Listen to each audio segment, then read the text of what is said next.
Setelah memainkan game UFL lebih lama lagi, saya makin yakin banget UFL ini bakal menjadi pesaing kuat game eFootball di ranah game sepak bola free to play, baik di PC maupun konsol. Setelah beberapa waktu yang lalu, saya sempat membuat review tipis-tipisnya di sini.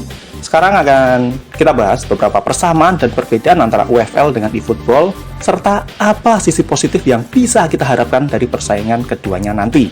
Ingat, persaingan itu akan menguntungkan gamer. Contohnya game FIFA yang dikenal memiliki gameplay yang busuk di era PS1 dan PS2, akhirnya menjadi lebih baik mulai era PS3, PS4, dan juga PS5. Ini bener loh, karena Gary Patterson, head designer of FIFA kala itu yang mengakui sendiri keburukan gameplay FIFA pada era tersebut. Sementara dari sisi Konami, Game PES juga meningkatkan fitur edit mode yang mereka miliki dan menambah lisensi pada seri PES yang setelahnya. Karena memang kelemahan utama seri PES ya memang soal lisensinya itu. Selamat datang di Gamer Paruh Waktu. Kita akan ngomongin game retro tiap akhir minggu. Ya, mari kita mulai ngomongin persamaan, perbedaan, dan sisi positif dari persaingan game UFL dan eFootball nantinya.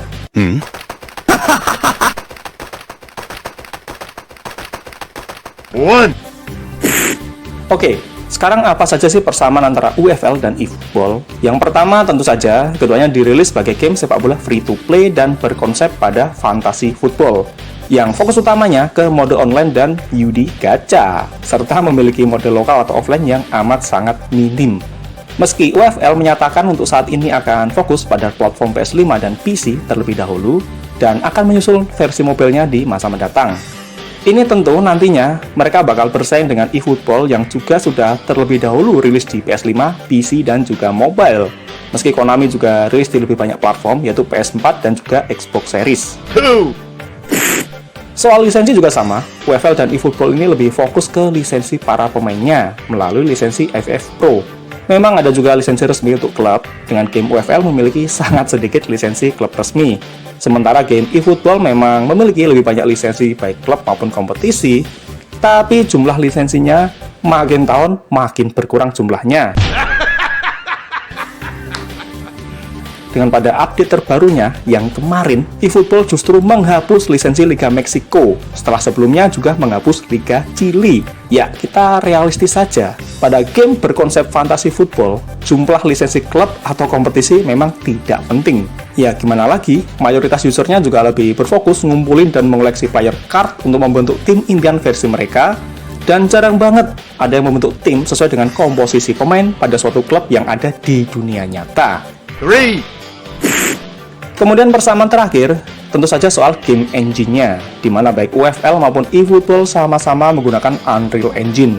Itu pula kenapa baik eFootball maupun UFL di masa depan secara teknis bisa rilis di platform konsol, PC, dan juga mobile. Meski eFootball belum beralih sepenuhnya ke Unreal Engine, karena masih banyak aset game dari Fox Engine yang digunakan, dan lambat laun akan bertransisi atau berganti ke Unreal Engine seutuhnya. Iya, transisinya emang sangat lambat, karena Konami memang nyol. Setelah membahas persamaan antara UFL dan eFootball, sekarang kita bahas apa saja perbedaan di antara keduanya. Ancaman pertama datang dari kualitas grafis UFL yang jauh lebih superior daripada eFootball. Hal ini bisa terjadi karena dari awal UFL menetapkan PS5 sebagai platform utama mereka. Jadi ketika UFL diporting ke PC, mereka nggak perlu menurunkan kualitas game UFL, karena secara garis besar, potensi performa PS5 dan PC itu bisa setara. Terlebih game UFL ini nggak menuntut sumber daya yang besar, seperti misalnya pada game God of War Ragnarok yang juga ada di PS5 dan juga PC. Sementara pada eFootball, ya karena dari awal Konami memang fokus pada pengiritan biaya, maka mereka memutuskan menggunakan basis game yang sama untuk eFootball di platform mobile, konsol, maupun PC. Dan seperti yang sama-sama kita tahu, platform mobile adalah yang paling lemah potensi performanya. Maka mau tak mau, game eFootball versi konsol dan juga PC harus menyesuaikan dengan versi mobile.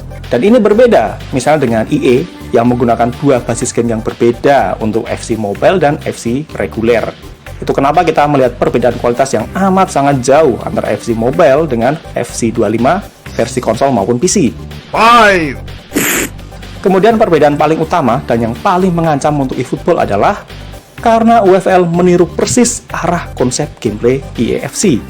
mulai dari ritme gameplay yang satset buat dan mudah melakukan jurus, sampai konfigurasi tombol dan mekanik yang juga sama dengan FC25. Meski menurut saya UFL sukses, dalam tanda kutip, memperbaiki masalah utama gameplay FC25, yaitu pergerakan pemain yang di UFL beneran terasa nempel dengan tanah dan nggak terasa ngambang, aka skating seperti pada FC25.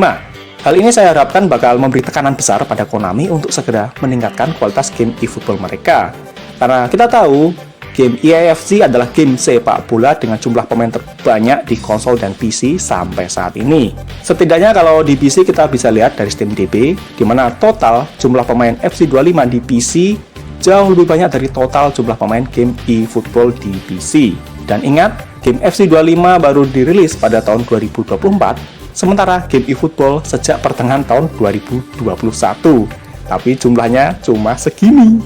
Nah, karena pemain EAFC itu amat sangat banyak jumlahnya, maka besar kemungkinan peluang mereka juga bakal bisa menikmati gameplay UFL dengan mudah, karena bagaikan fotokopi gameplay EAFC, dan nantinya para penggemar EAFC saat memainkan UFL, mereka nggak perlu melakukan banyak adaptasi, seperti yang harus mereka lakukan jika beralih ke eFootball. Ya, sesederhana, arah konsep gameplay EAFC dan eFootball ini memang sangat jauh berbeda.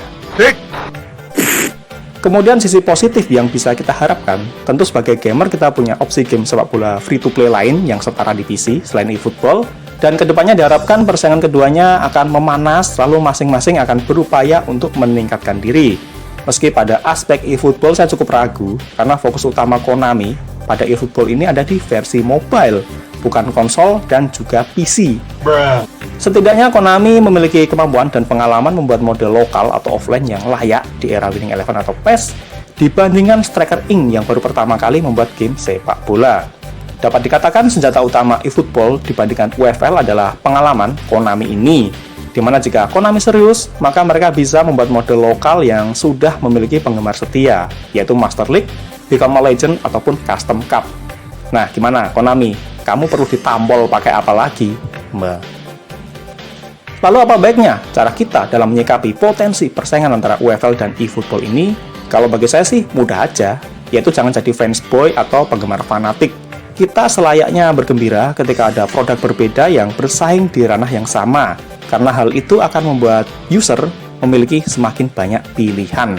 Ya, ini seperti saat mencari pasangan hidup. Punya beberapa pilihan calon tentu lebih baik daripada tidak memiliki calon sama sekali.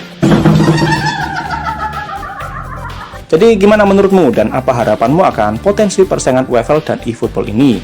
Kalau untuk EAFC itu nggak masuk hitungan karena gamenya berbayar, jadi nggak bisa apple to apple. Yuk tuliskan pendapatmu ataupun harapanmu di komentar supaya bisa menjadi insight bagi kita semua. Terima kasih.